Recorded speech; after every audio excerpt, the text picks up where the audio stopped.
Welcome, everybody, to the Royal Asiatic Society. My name is Norbert Peabody, and I'm the president of the society.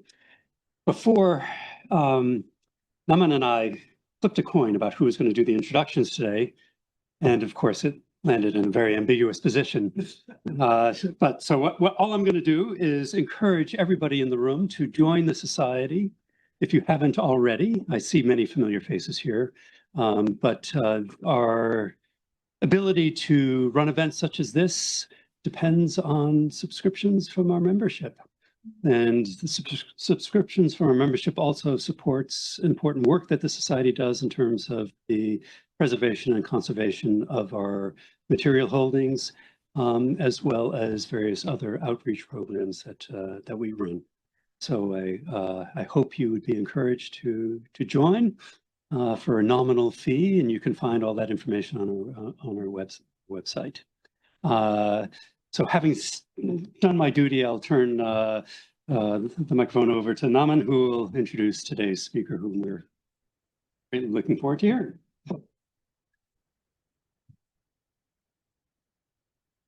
Thank you, Norbert.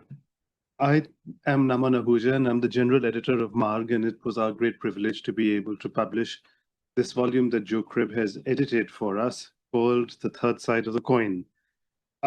Marg was set up in 1946 as a journal to be able to design and think about and make policy for culture in a nation that was on the eve of independence and didn't quite know how it was going to be modern without being colonized. And it had to find a way to be modern while still being Indian.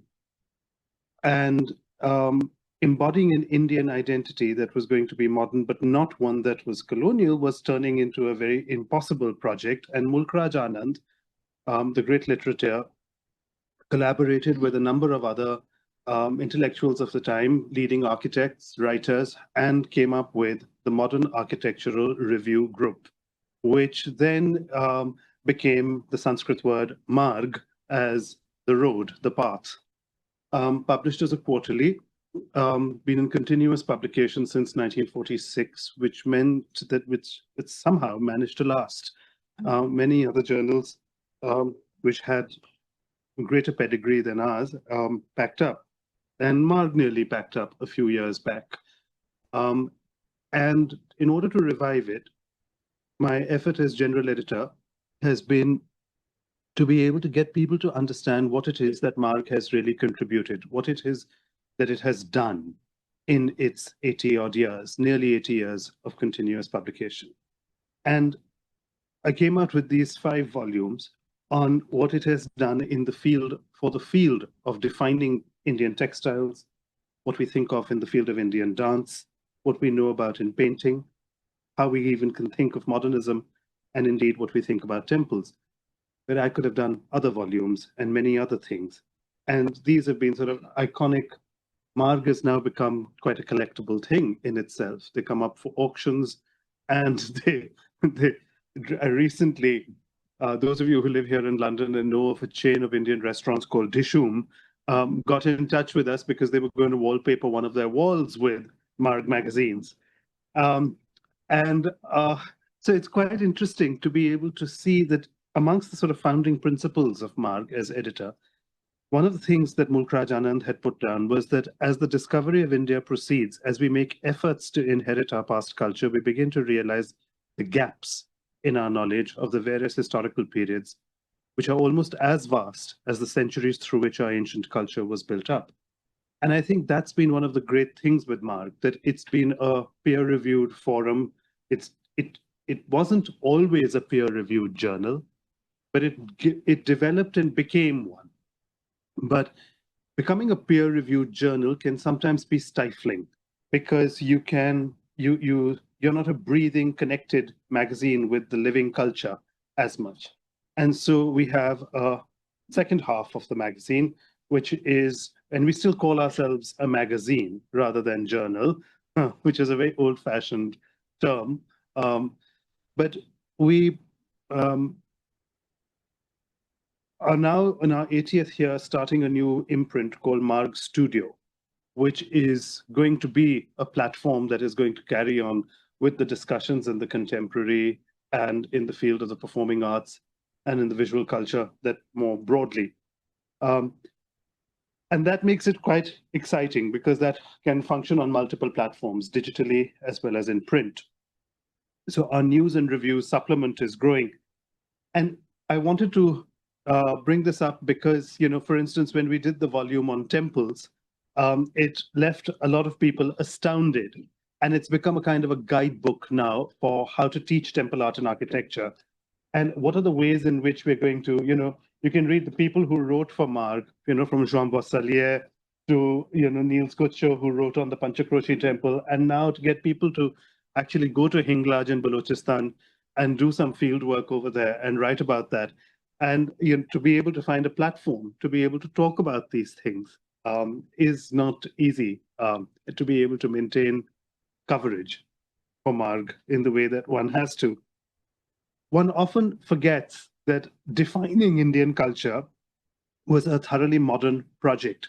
So finding the great craftspeople, the weavers, and the actual people who made the festivals of India happen, who formed the canon, and then what textile historians have been doing. Just for each issue, it becomes a major story of discovery.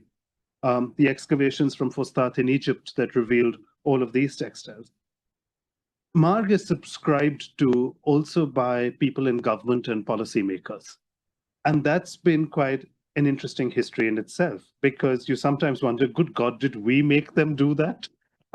Is this our fault, really? Are we responsible? So with that in mind, I just thought I'd give you a little introduction to the kind of issues and things that we imagine sometimes are really ancient and are the bastions of Indian culture turn out to be completely modern reinventions of culture. And the idea of what defines classical Indian culture was one of them. So we're ethnographic, we do anthropological work, but we also then look at the work in the contemporary as contemporary artists. And we do Indology in the old-fashioned way as well. So that is oops, I don't know why this is. So that's a bit of an introduction to the kind of things that Marg's been doing, and that allowed me to have the wonderful privilege, as I was saying, to be able to work with Joe and Marzbeen and Robert Bracey, who are here today, to be able to talk to us about their volume, which is called The Third Side of the Coin.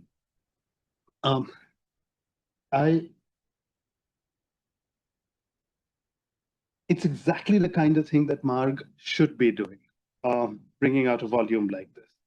Because all too often, studies on coins will go into the very narrow definition of numismatic studies, which will be all about telling history and looking at economic history in particular, or political history that you can tell through a study of coinage. But coins are something else all the way, and it is the stuff of magic that it has become.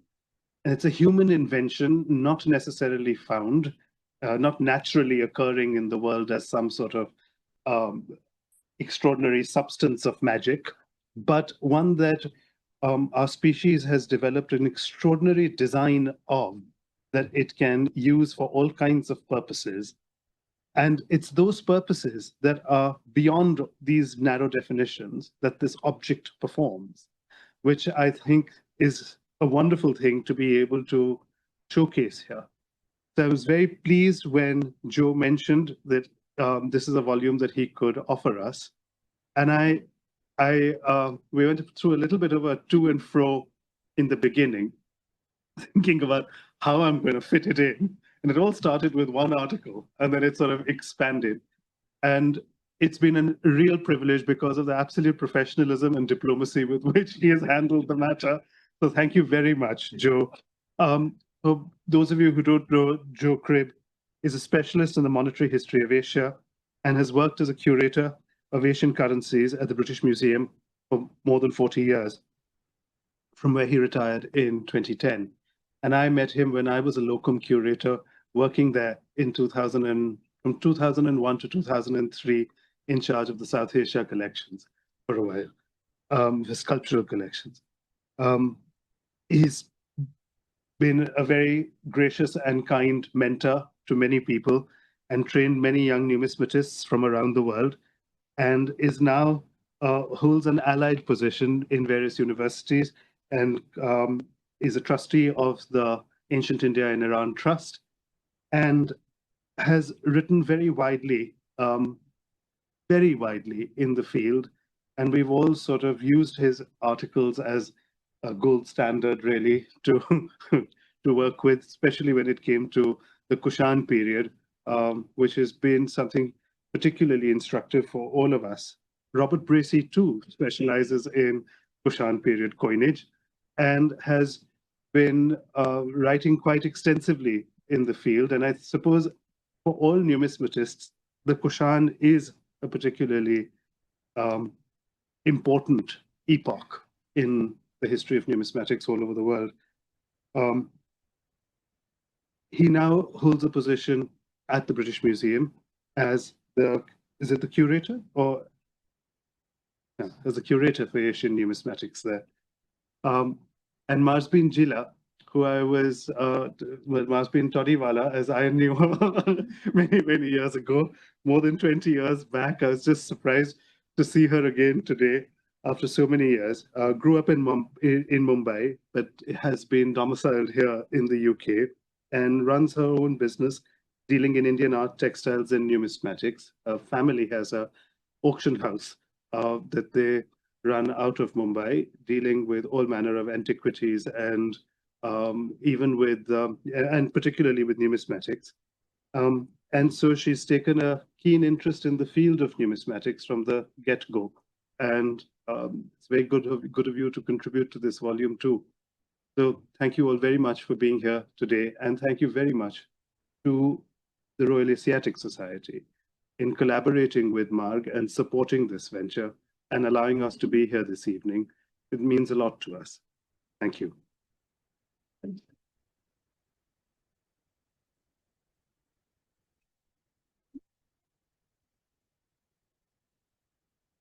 Okay, so I'm responsible for this. I'm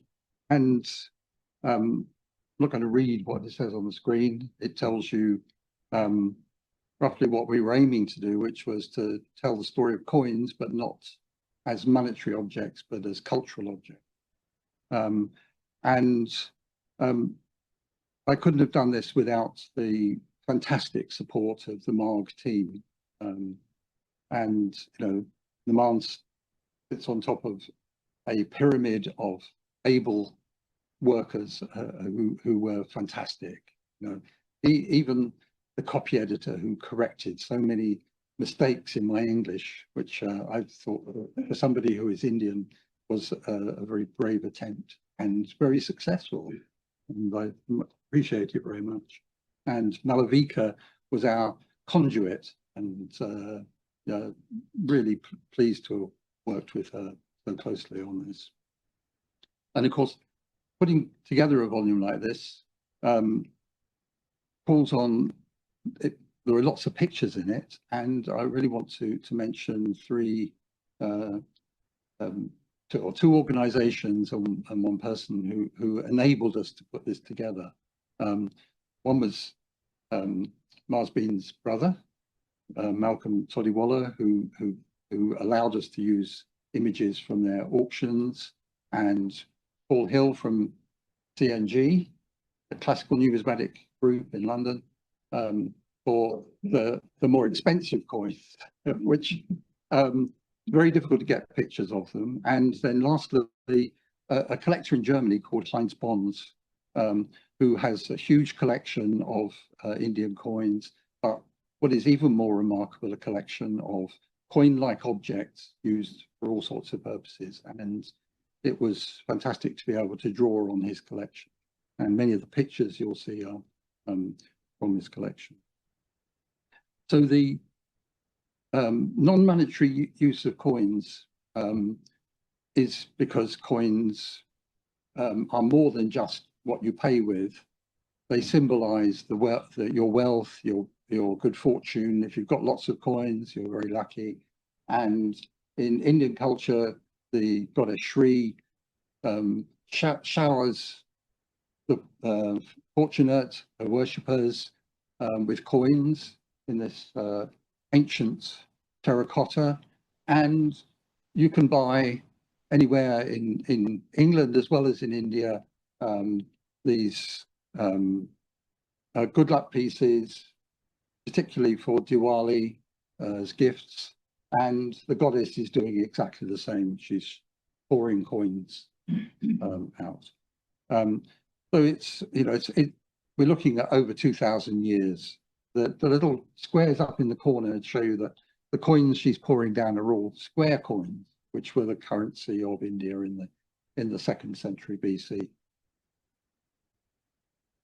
Of course, many coins have religious designs on them, so they immediately become objects that people treasure because they have representations of gods on them. And so, as well as being, you know, a functional object, they become objects of devotion. And I chose these ones because there's another non-monetary use of coins that I and Robert and Marzbeen participate in, which is studying them as historical objects. In the volume, there is some of that, but our main aim is to look at them as religious gift, as jewelry, and as good luck pieces.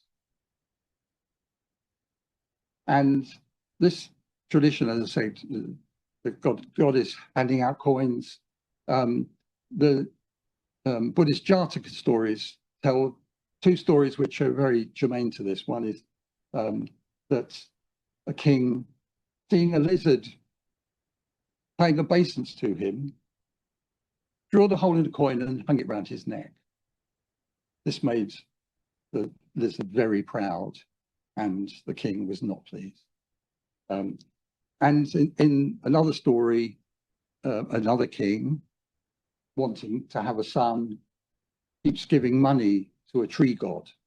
And here we have from ancient India a tree with a pot of coins that have been offered to it. So that the story is telling a reality of what used to happen in ancient India.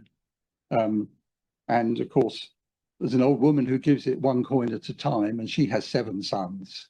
The king gives it thousands of coins every year, but not quite so successful. And this is from the 1st century AD.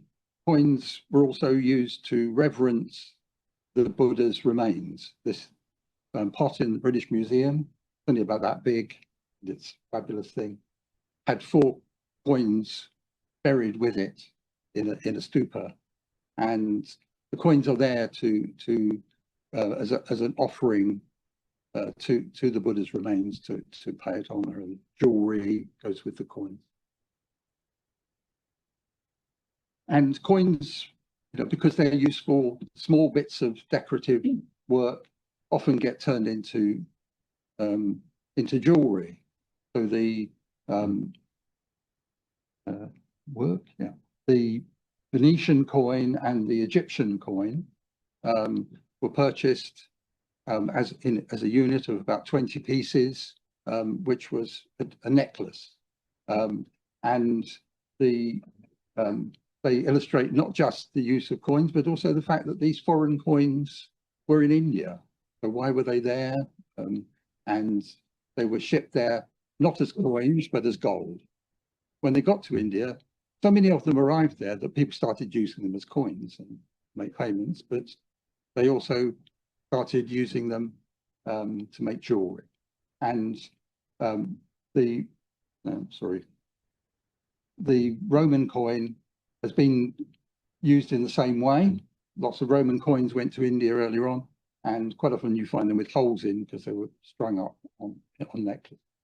And just a few weeks ago, I noticed this group of material that went through an auction, and they're not coins, they're imitation coins. So people like to have coins as jewelry, and they've turned all these imitations, and they're Kushan, Roman, and Sasanian imitations. So a real mix of designs, but all clearly made for the same necklace. Coins are so fascinating that a friend of mine, Stephen Sack, an artist, has devoted his career to using coins as a subject for his art, and he finds coins with interesting colours, interesting designs, and makes photographs of them and sells them as works of art.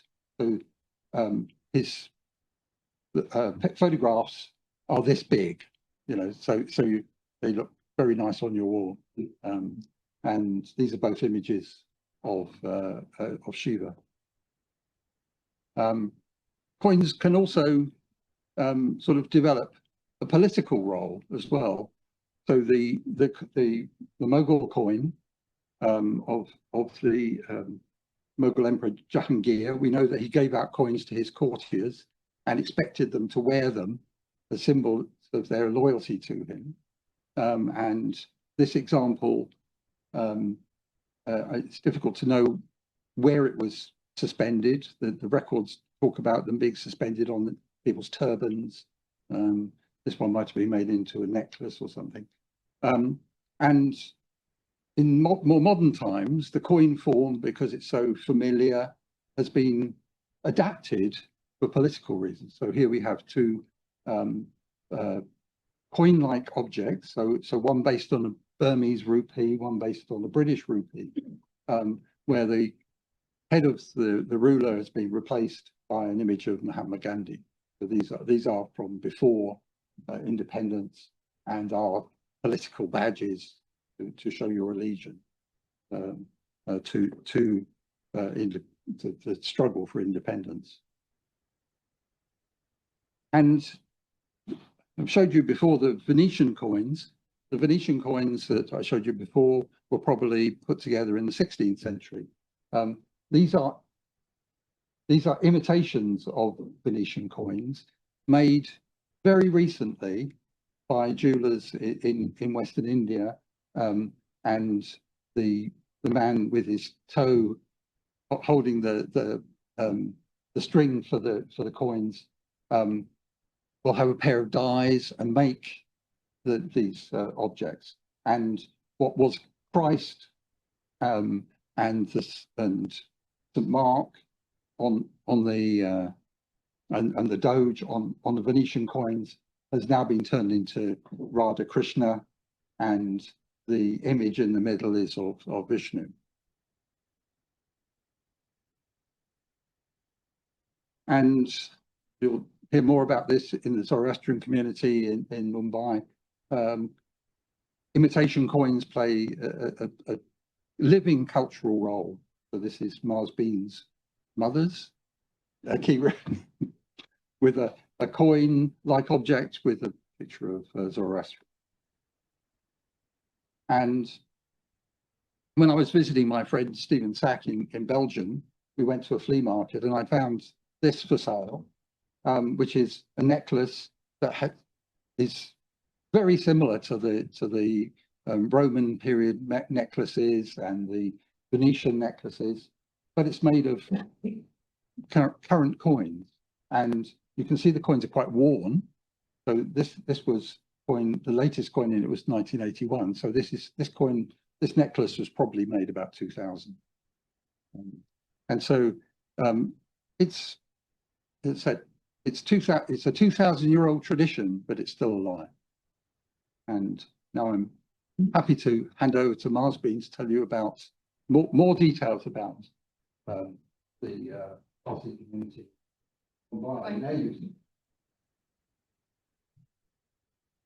Thank you very much, Joe and Naman. So I will begin by thanking Joe once again for inviting me to explore, research, and think about how Zoroastrian coins are used in ways other than monetary purposes. So that was quite an interesting challenge, or topic that Joe gave me to think about. And I've contributed an article in the magazine on that. And I must say it was very, very interesting because thinking of it from the Zoroastrian perspective, Zoroastrians are partly based in Iran, partly in India, separated by a long time of different history and culture. So it was very interesting to research and think about the Zoroastrian perspective. So I started from the beginning of Zoroastrian coins that I thought of. And the first very obvious non-monetary usage was the imagery and inscriptions on ancient coins, carefully chosen to communicate messages of royal legitimacy, divine favor, glory of the empire, portable icon of faith, historical record, all the reasons that we know and use coins in. But that was just one category. Even though it's a very important category for historians, it was one. And the way it supports all of that through this particular coin I've chosen is because if I go back, okay, carrying this one is a coin, Sasanian coin of Khusru, the king, and the legend says Khusru, the king of kings, may he prosper. So that is trying to get royal legitimacy, divine favor, glory. And at the back, the reverse, there is the deity Atar with the halo of fire around it.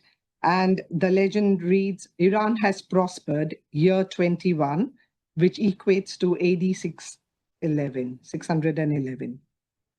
So that is one of the very obvious non-monetary usages of coins. Sorry, I'll go back. The reason I've chosen this is the reverse showing the fire altar. And even today, Zoroastrian practice in India and in Iran is the fire at the sanctum sanctorium and the same reverence of the fire. So this one, I know. Okay. Let's go back then slowly. I'm not used to this. Then in my article, as I was exploring the various uses of coins, I came across this continuation of use of coins in the Zoroastrian rituals in present-day Iran. It's very interesting because this is a ritual when the priests are ordained and the celebratory day, they have these coins. But this is a tradition that's forgotten in the Indian diaspora. So I spoke to my Indian priest friends and the elderly priests, and none of them ever have even heard about this practice in India. So that was very interesting that coins, due to their longevity and the use and the importance and the relevance they had in the Zoroastrian community, even though under dire conditions in Iran, still continued the practice. And if you ask an Iranian priest, they just think it is a unbroken continuation. And they say it's all the way from Sasanian times. But this is present-day Iranian priest telling us. So this was very interesting for me to, as a Zoroastrian Parsi, explore and find. Again, we'll just go back one more. Then another aspect that I found that connected the Zoroastrians in Iran and the Zoroastrians in India, the Parsis, was the ritual of worship of the good waters.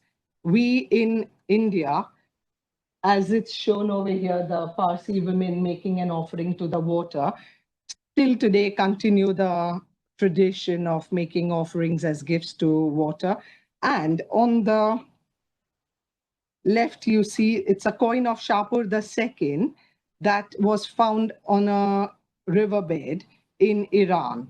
And in the same findings, there is the Sasanian coin, there is a 8th century coin, there is a Parthian coin, which shows a continuation of tradition of Zoroastrians having revered the waters and rivers by making offerings. It's thanks to these coins and their longevity that we are now able to see the continuation in present day practices.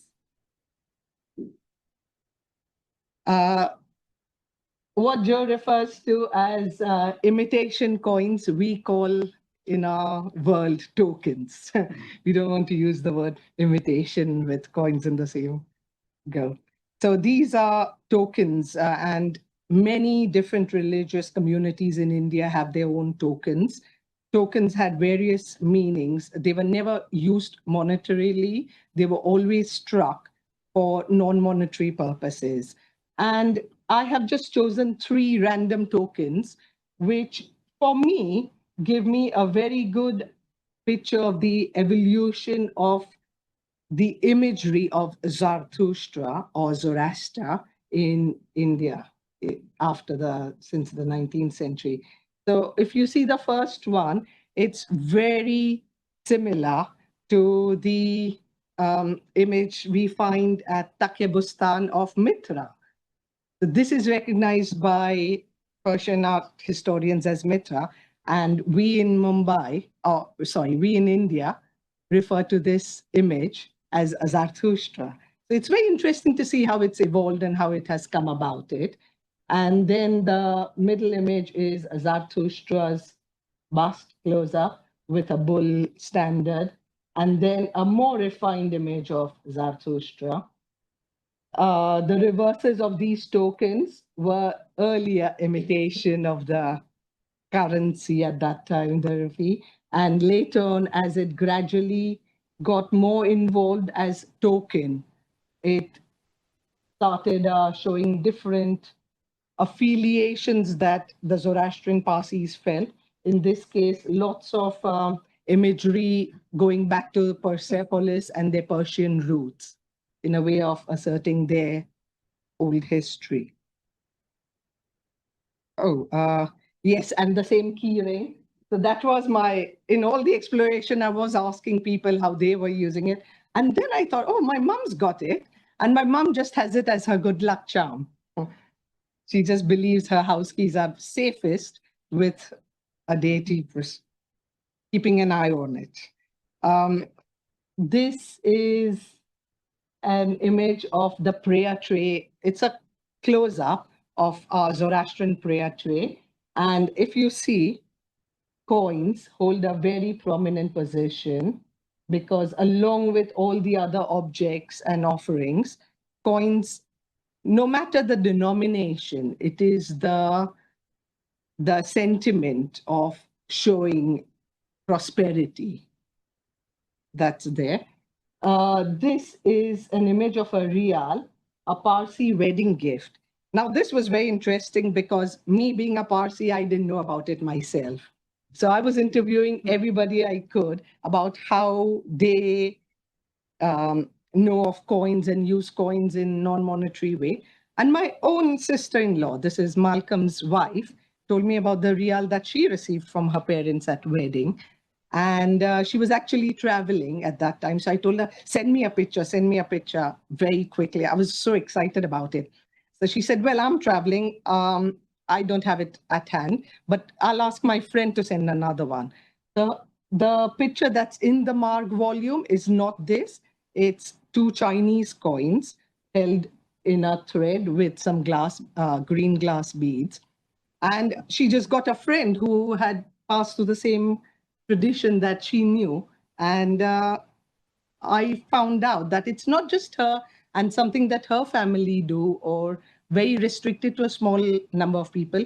It's a tradition many Parsis know about. So that was interesting. Again, the beads and they're always only 2 coins. And as I said, the denomination of the coin doesn't matter. I guess that's that's a very good essence about the relevance Zoroastrianism has kept over time, because it doesn't narrow down too much on particular details of it has to be this dirham, it has to be this, it has to be that.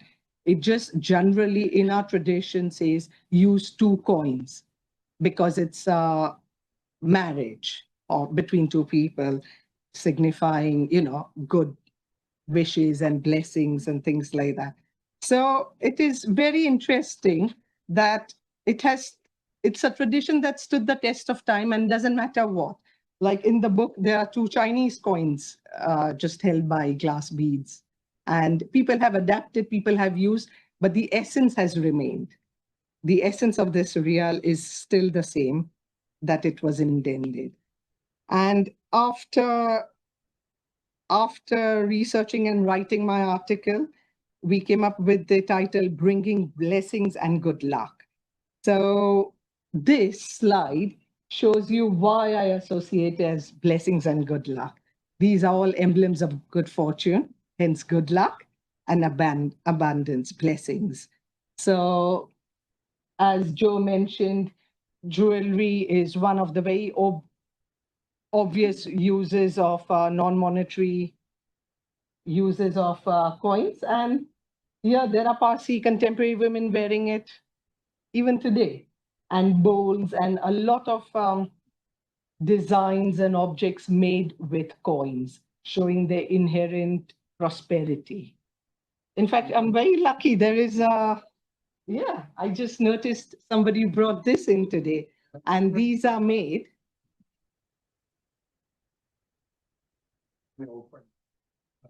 Oh, brilliant. Thank you very much. And these are funums. It has hundreds of them. Amazing. And it's beautiful.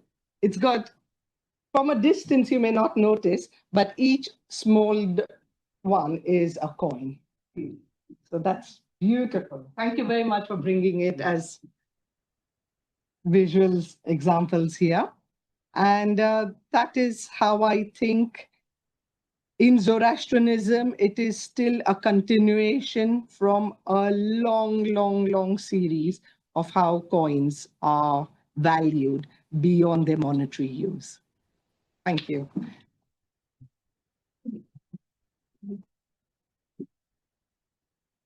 Pass it on to Robert. Thank you. Let's see if it does.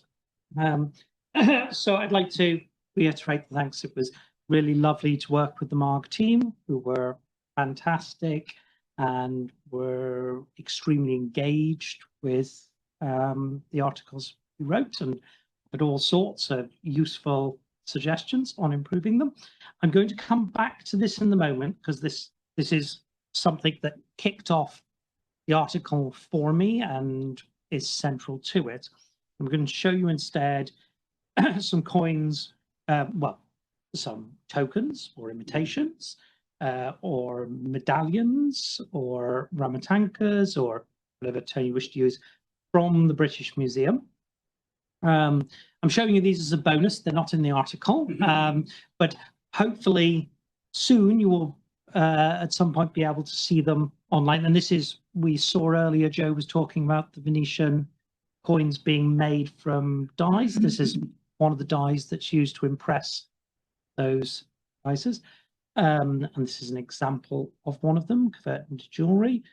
So the museum's in the process of trying to make all of these available to everybody online, so that you can simply come and see the museum's collection of this kind of material, which I was talking about in the article. And the moment we have overcome a little hiccup with the copyright in the system, you'll probably be able to see these. But back to this coin, well, this medallion, it's quite large. In 2010, I bought this from a street dealer in Delhi. They had a little array of things out on a mat, and I came by and I saw this, which is quite a I'm not sure whether to call it a crude copy of a Eucratides Greek coin or a stylized copy, because I think there's a degree of intention to what's been done with it. And it was there on the floor, and I was immediately given a price by the man who was selling, and I immediately agreed to it. So I think we both left very happy with our exchange. And it sat with me for a long time because it's, beyond it being a slightly interesting copy of an ancient Bactrian Greek coin, I wasn't really sure what to make of it. It was much later that I discovered somebody with a very similar example. The reason that it's peculiar to know what to make with it is because, aside from the imitation, at the bottom on the reverse here is a date, 1616.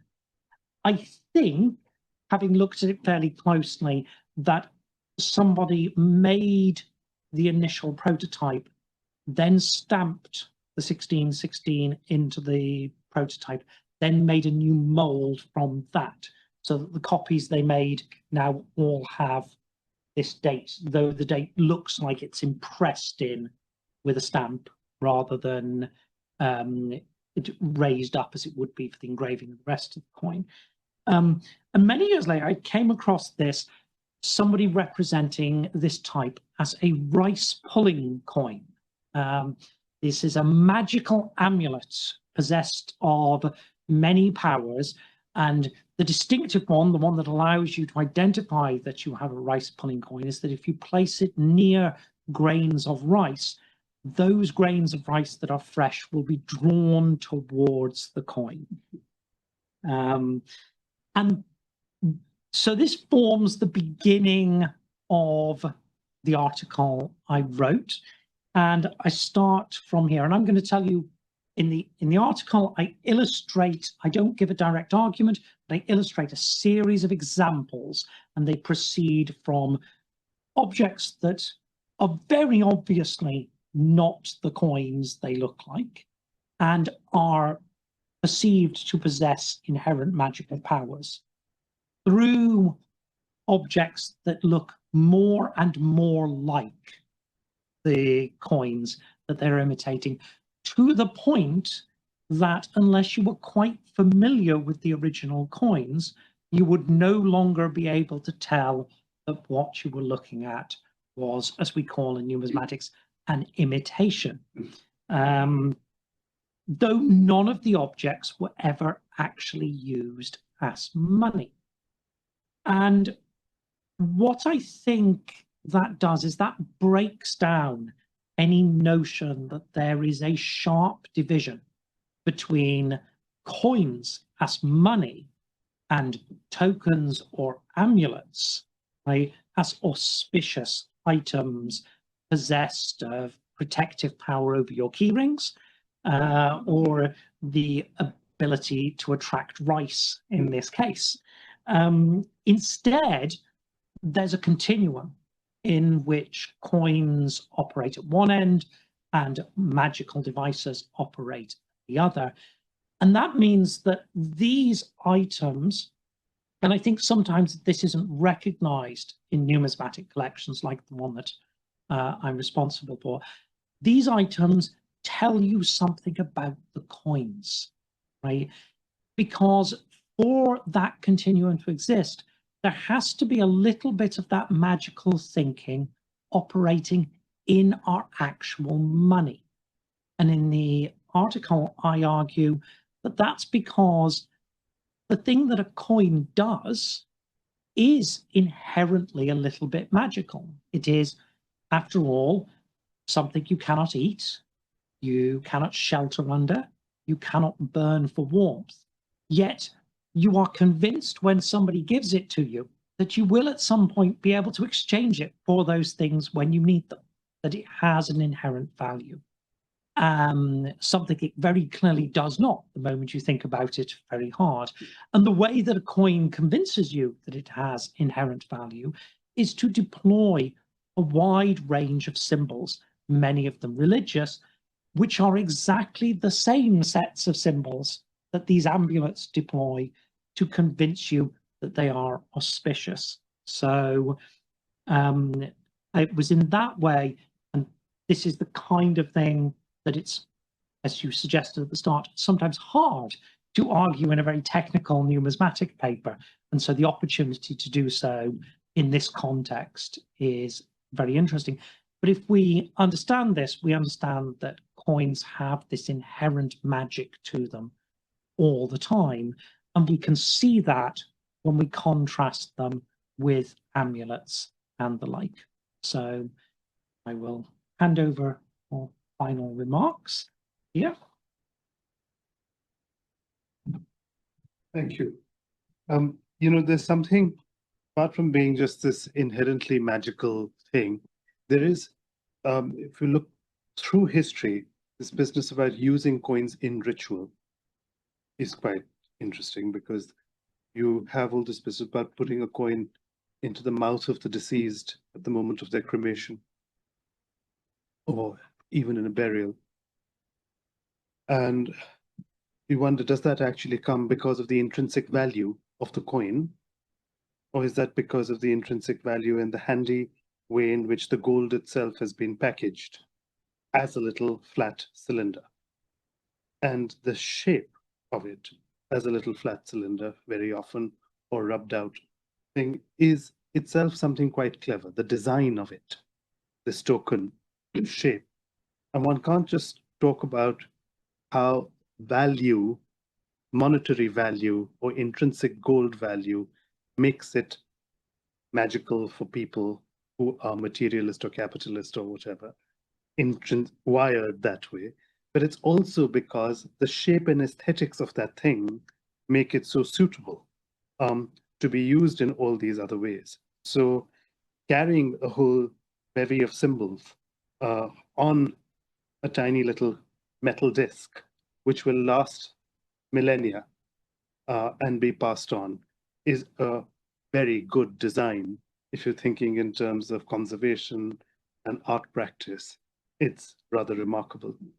And I think the combination of good design and intrinsic value and monetary value does allow us to see it in unusual ways. So, women who carry their entire nomadic families, women who carry their entire wealth, the family's wealth stitched onto a blouse, and how every coin on that blouse is gathered year after year carefully by the family that puts it all together to be able to make that one blouse that she's going to wear. And she carries the entire family's wealth on her. And no sooner has she got one, she starts making one for her daughter. And that makes us also start thinking about mobility of wealth along a gendered line, rather than thinking only about land, which goes to sons and becomes patriarchal. With coins and with mobile wealth, you start thinking of the third side of the coin, which is about women's wealth as well. And that is something that we don't get to normally talk about in traditional societies. And so that takes economic histories also become more gendered because of this aspect. And yet, this third side of a coin is quite unusual, because we're talking, as Robert and all three of the speakers have said, that it's a little bit of magic. It's something that it's extra, it's the one extra thing, the toss of the coin that determines fate all the time. And you don't know which way it's going to go. And, whether it's the start of a match or whether it's the fate of a country or whatever, it's all on the toss of a coin that things are agreed.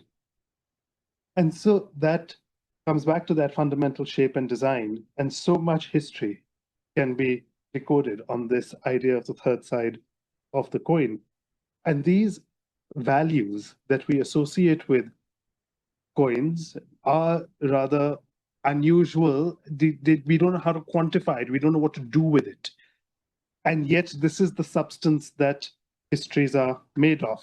This is the magic that it's made of. And so is it really that damnable to have cryptocurrency these days, since everything was based on a fabrication and a fiction and some kind of value that is associated.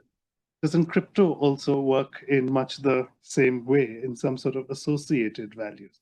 These are very serious questions that I'm sure our learned speakers will be able to address many questions on. And if you have any for them, please allow me to direct them to the three of them if you have any.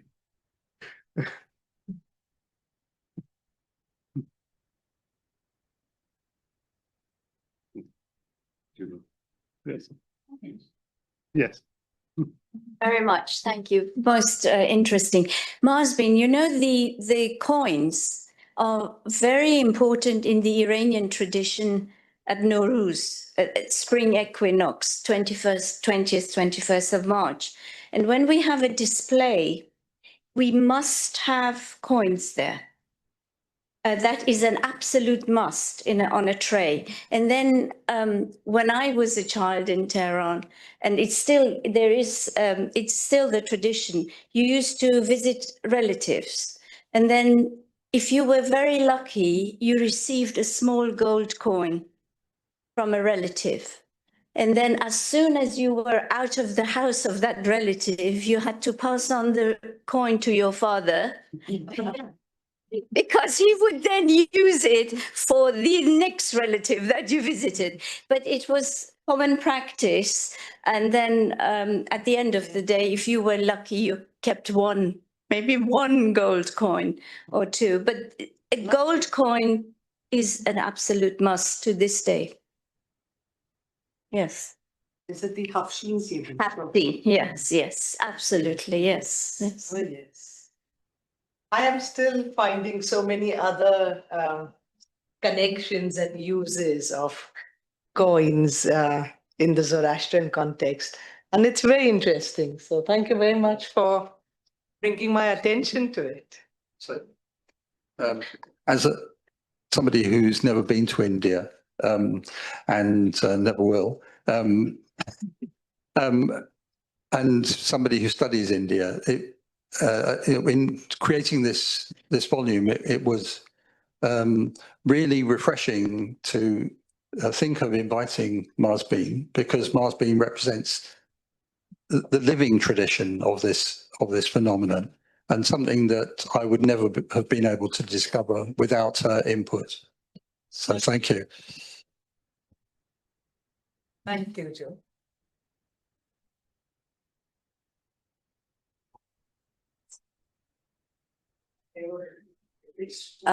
I spent some time cataloguing a collection of vernacular jewellery for the V&A, which was made by a German lady. And I do remember cataloguing, I think it was a necklace, which had and I'm sorry, I can't remember whether it was a quarter or a dime or what, but it was an American coin, which is, you know, unum ex pluribus. I don't, obviously it was very auspicious, but I have no idea whether the wearer had any idea what that meant, but it clearly was auspicious for the wearer. And so all coins, you know, can have that. I think also, you know, like that, it's also about something having something flashy, and you want something flashy that's accessible. And with these, with the mirror work, Gujarati mirror work, embroidery textiles, keep wondering whether the antecedents to using the mirrors were actually to use a coin, like as medallions which are still used to weigh down heavy ordnis or dupattas, which have a string of coins suspended at the edges to keep your head covered and make it for the costume to fit and work. And instead of having a heavy hem, you put instead of a tassel, you put a coin at strategic portions of your costume to weigh it down. So Yes, thank you very much for that comment. I think there is a whole variety of things going on with coin jewellery, but one element that I think does operate, and you see it in the UK when you go into craft shops and the like, where very common are Chinese and Turkish coins, is a degree of familiarity and exoticism in the same thing. People don't necessarily know specifically what the object is, but they know it's a coin. So it has the auspicious value, but also an exotic element to it. So I think that might be something that does operate in sort of that clothing coin jewelry. Just to say that the sequins that people sew onto their clothes are zecchinos, which are the Venetian ducats. Thank you. The reverse of auspiciousness. Did Meadows, Taylor or Sleeman describe what coins they put into the handkerchiefs when they strangled people as thugs? Thank you for that. Yeah. Yes. It's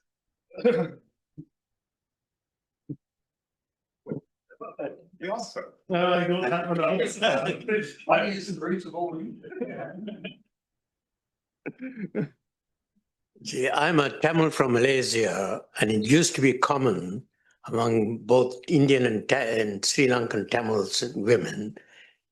They used to attach what they call sovereigns, gold coins, usually with the head of George V or Edward VII, and some of Queen Victoria called sovereigns, but they used to pronounce it sovereign. And that used to be very common. Usually with married women, with their tali, the symbol of getting married among Tamil women. Yes. I have not seen it around here, but it used to be very common. But whether they were monetary coins or not, I don't think they were, because they were pure gold. You only saw it around the neck of married women. Yeah, so the design, the shape of the thing in itself is something worth thinking about, because that little flat disc becomes something quite iconic and then doesn't have monetary value, but then you end up using it for all kinds of. I'm particularly keen on jukebox tokens. If you ever notice, are in the shape of coins always, and.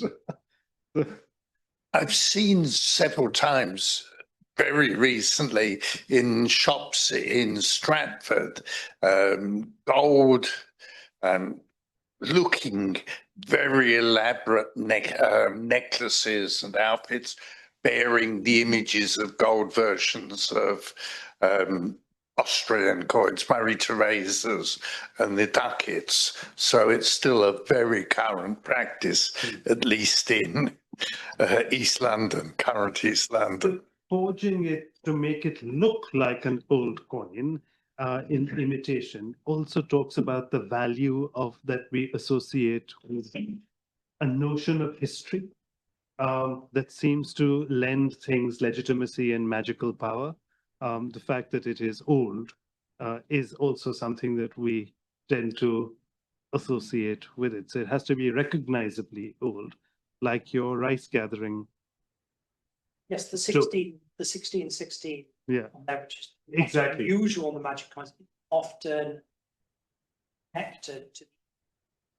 Right. So an element of real history woven into the fabric of the story. I discussed this on the idea of iridium metal. The ideas are all woven together into what part of the story of the coin, which sense. Yeah. So, a couple of months ago, I went to a big exhibition of products of the Shanghai Mint, and there were sort of like 20 cases of coin-like objects with pictures of traditional figures, traditional spirits, all sorts of things on them. And what was most remarkable was that the Shanghai Mint is no longer making coins for money, because in China they use electronic money. So there's no life for coins, but coins continue as cultural objects. And so they have a long life ahead of them, even though they are disappearing from monetary use. Yeah, today's news, isn't it? Today, that the United States stops making pennies. Oh, yesterday's news. Stops making pennies because a penny is actually worth 4 and not 1. And so they can't afford to make them any longer. And that's a bit of quick magic that's happened. Use your pennies for 4 times their value very soon. The third is being made, but not being issued. The only coins they're issuing are 5p. They're disappearing here as well. I can think of many instances of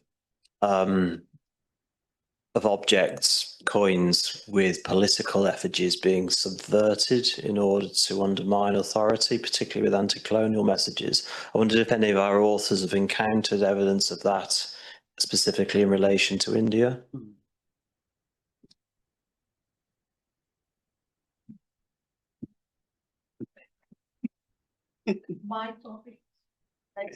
My topic was just looking into Zoroastrian coins, so I didn't look at it from that perspective. But now that you've brought it up, watch the space. Maybe we'll look into it for another meeting. Yes, perhaps if I ever went to India, I'd find them. You can say it. You can say it. It's actually the popular print tradition in India is well known for, including particularly message. Yeah, hugely so. But I mean, to use coins to do it, I haven't seen that. Make political propaganda. Rather than I was going to say it's almost the opposite. I think Indians respected British coins because you could trust them that they would be silver and gold rather than counterfeit. So I think in a lot of religious worship, you would want to use a King George, Queen Victoria. So it's quite interesting. Yeah. Coins that had a certain consistency for issue and quality. what I was going to say was a little bit on the contrary. When the British started minting coins for the Indian market, they did Indianize the Queen's bust a little bit, so they got more recognizability, and they adapted it more in favor for the Indians to adapt it very quickly. So in that way, it's a little bit opposite to, rather than undermining, they sort of try to get on to.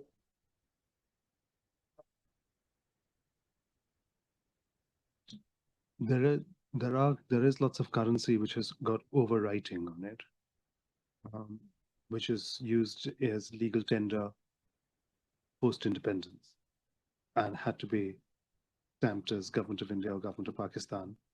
And then there is Indian currency that's used in Africa or in other countries in the Middle East. But I don't think that's done out of willful political subversion or nationalism or anything like that. There is a case where it's very difficult for countries to immediately upon independence to think about a visual vocabulary for the nation state, where they don't really know how to communicate what defines the nation. And for Pakistan, it was a lot easier because they knew they had to develop a repertoire of aniconic imagery. And so the extraordinary world of Islamic patterns could be harnessed to be able to define the nation state visual currency, but visual language, I mean. But for India, you weren't going to be able to utilize any one religion, and you wanted to be a secular republic. And so it was a new language for visual communication had to be found. And a lot of the Commonwealth, as a result, was carefully watching what India would invent as its set of visual symbols from 1945 till 1955. And those symbols then began, that spirit of symbols began to be used in many other countries in the world in that period. So it was very much more about the land and the people and the fauna and flora of the country began to be superimposed or used as the symbol for currency, rather than using a mugshot of a king emperor. Yeah, it's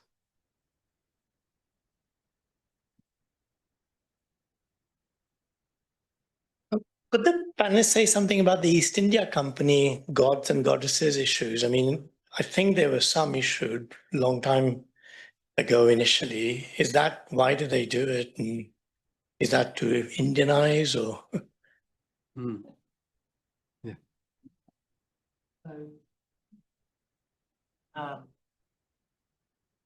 So we've been talking about the way that coins communicate and how this is done. And an idea that Joe developed to explain this is that coins are inherently conservative. If your value depends on all these symbols and invocations of gods and goddesses, then changing those would instantly undermine the function of the object. So when the East India Company begins to make coins, it's very much in a position of, if it wants those coins to work, which is the main reason it's making them as money, they need to look like existing coins. And that's very much something you can see all the way through the history of India.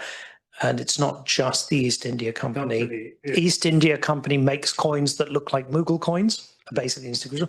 Mohammed bin Sam makes coins that have the goddess Lakshmi on them because she is the symbol of wealth and value. She is what convinces you that the coin is a coin.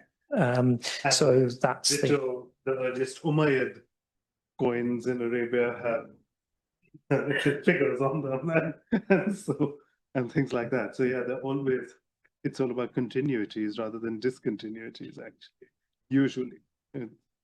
Except with post-independence coins, suddenly you don't want figural images. There is no king emperor in a non-monarchical setup, you know. It's Well, thank you all very much for being here. There are copies that are available here. This particular issue, I'm told, being sold at a discounted price, and they're not easy to get in Mumbai, but each one in London because of postal things. But there's a subscription form in each one, and that will make life a lot easier. And now there's a UK distributor as well, I think. So the Marg office will sort out, once you write into them or email them, then they can sort things out. Yeah. Okay, thank you. Thank you. Yeah.